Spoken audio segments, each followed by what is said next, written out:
الحمدللہ مفتیان کرام اور علماء کرام کی جانب سے جو تجاویز پیش کی گئی ہیں بار بار اس کو مکرر ذکر کرنے کی کوئی یہاں پر ضرورت نہیں ہے۔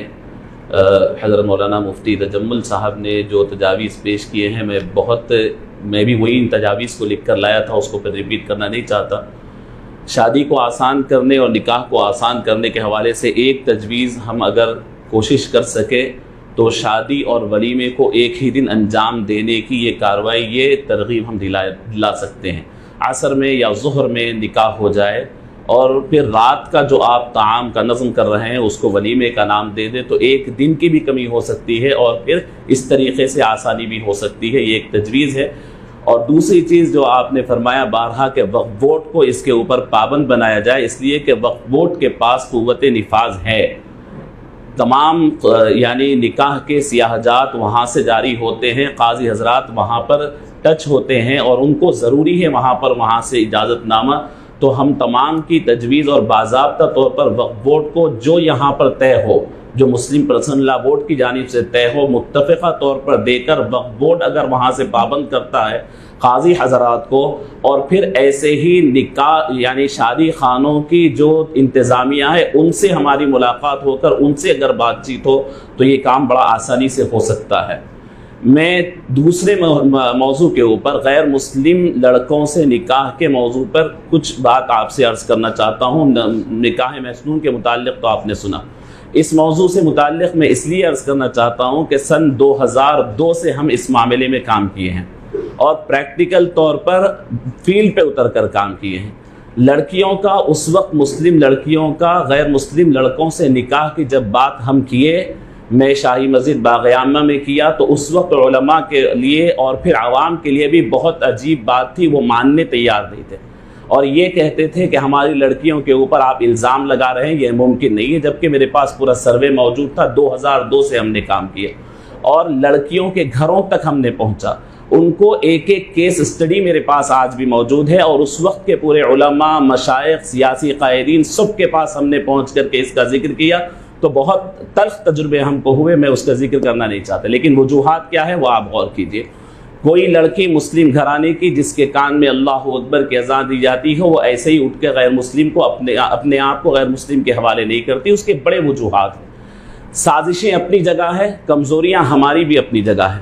مسلم لڑکیاں ہمیشہ تعلیم میں بہت اعلیٰ تعلیم حاصل کرتی ہے، تعلیم میں ٹاپر ہے۔ ایک لڑکی کا تجزیہ میں سناتا ہوں، وہ کہتی ہے کہ ہم اپنی پوری تعلیم کے درمیان ہماری کمیونٹی کے بچوں کو ہم نے دیکھا ہے کہ وہ غیر پابند ہوتے ہیں، غیر سنجیدہ ہوتے ہیں، ہر قسم کا چچوراپن ان کے اندر ہوتا ہے، کوئی کمٹمنٹ کی پابندی نہیں کرتے اور پھر وہ اپنی پوری زندگی لاٹھوری میں گزارتے ہیں، اور ہم لوگ پنکچوئل اچھے پابندی سے پڑھنے والے ہیں۔ تو اب جن کے ساتھ ہم اپنی بینچ شیئر نہیں کر سکتے ان کے ساتھ ہم زندگی کیسے شیئر کریں، یہ بچیوں کا تجزیہ ہے۔ زندگی کیسے، وہ سنجیدہ ہی نہیں ہے۔ اب ہاں یہ فکر آ رہی ہے بھائی دین کی بات ہے تو بنیادی دینی تعلیم تو ان کو ملی نہیں ہے، اب عصری تعلیم کے لیے جب بڑے اداروں کو پہنچائے تو وہاں پر یہ نتیجہ ہے۔ تو اس بارے میں غور کرنا ضروری ہے کہ ہمارے نوجوان بچے اگر اچھی تعلیم حاصل کر کر اس معیار کے ہوں تب جا کر کے آپ ان لڑکیوں کو جو تعلیم یافتہ ہیں نہیں جانا چاہتے تھے، اپنی سوسائٹی کے بچوں کے قابل نہیں ہونے کی وجہ سے جا رہے ہیں، تو ہم اس کو دیکھ سکتے ہیں۔ دوسری اہم بات یہ ہے کہ میڈیا کی بڑی ذمہ داری ہے۔ میڈیا کرتے یہ ہے کہ وہ غیر مسلم لڑکے کے ساتھ لڑکی چلے گئی یہاں تک بتا کر ختم کر رہی ہے، ادھوری کہانی ہے۔ میں میڈیا کو ہم تمام میڈیا سے مطالبہ کریں کہ آپ 4 سے 8 کیسز لیں اور پوری کیس اسٹڈی کریں۔ شادی کیسے ہوئی، اس سے پہلے کا حال کیا تھا، اب شادی ہو گئی، اب 6 مہینے کے بعد اس لڑکی کا حال کیا ہے، وہ کس نتیجے پہ پہنچ گئی ہے، اب اس کا تاثر لیجئے کہ اس پہ کتنا ظلم ہوا، تکلیف ہوئی، چھوٹ گئی، نہ گھر کی رہی، نہ یہاں کی رہی، نہ وہاں کی رہی۔ آپ جب اس کیس اسٹڈی کو لوگوں کے سامنے پیش کریں گے، بتائیں گے، تب جو لڑکیاں ابھی ادھورے راستے پر ہیں وہ لڑکیاں رک سکتی ہیں، اور یہ بہت بڑی پلاننگ سے، بہت بڑے منصوبے کے ساتھ ہو رہے ہیں۔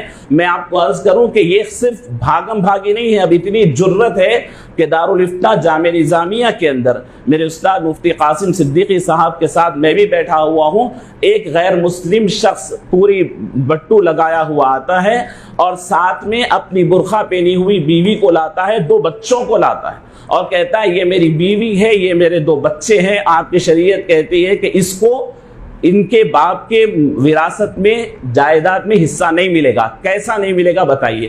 اتنی جرت کے ساتھ اسلامی ادارے کے اندر دارالفتہ میں آ کے بیٹھ کے بات کرتے ہیں۔ یہ کوئی اب ڈرنے والی چھپنے والی بات نہیں ہے، وہ لوگ اتنے آگے بڑھ چکے ہیں۔